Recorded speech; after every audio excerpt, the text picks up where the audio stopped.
को लेकर अपमानजनक टिप्पणी करने वाले जज शेखर यादव कोलेजियम के सामने पेश हुए। मुसलमानों को लेकर हेट स्पीच देने वाले जज शेखर यादव कोलेजियम के सामने अपनी दलीलें देने के लिए खड़े हुए।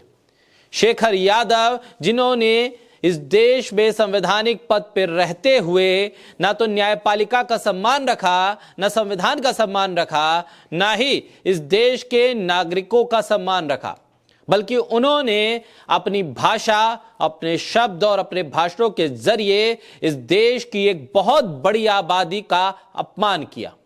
और अपमान ऐसा कि उनके शब्दों में हेट स्पीच साफ तौर पर झलकती नजर आई। यह हेट स्पीच देने वाला शख्स किसी दिल्ली की सड़क के किसी चौराहे पे खड़े होकर हेट स्पीच नहीं दे रहा था, बल्कि इलाहाबाद हाई कोर्ट के ही कैंपस में खड़े होकर इस देश के मुसलमानों को कटघरे में खड़ा कर रहा था और उन्हें अपमानजनक शब्दों से नवाज रहा था।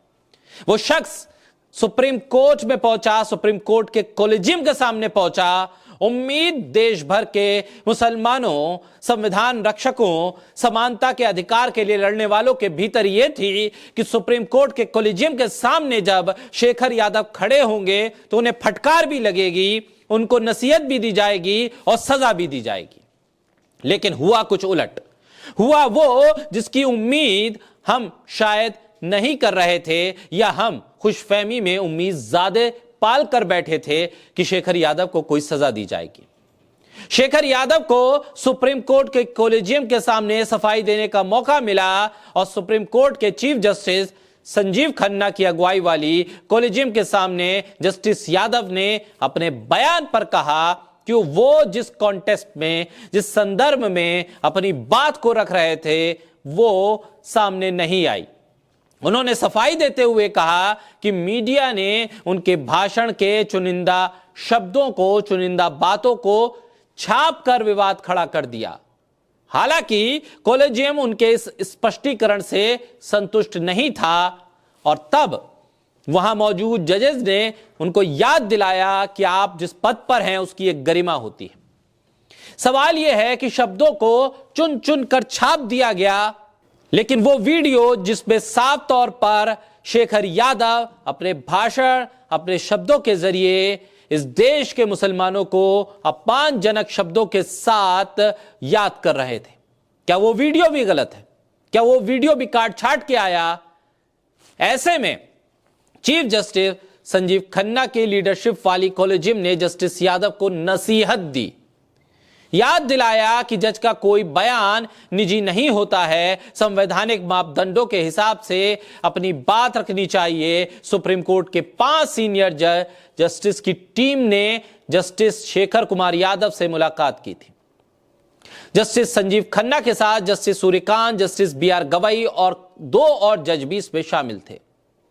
अब जरा सोचिए कि इस देश में हाई कोर्ट के जज हेट स्पीच दें और सुप्रीम कोर्ट में बैठा हुआ कोलेजियम उन्हें नसीहत देकर थोड़ी बहुत फटकार लगाकर छोड़ दे, तो आप मानिए कि इस देश में हेट स्पीच अगर किसी चौराहे पर खड़े होकर गिरिराज सिंह दें, यति नरसिंहानंद दें या फिर सुरेश चौहान के दें, तो उनके खिलाफ कैसे कार्रवाई करने की हिम्मत जुटा पाएगा सुप्रीम कोर्ट?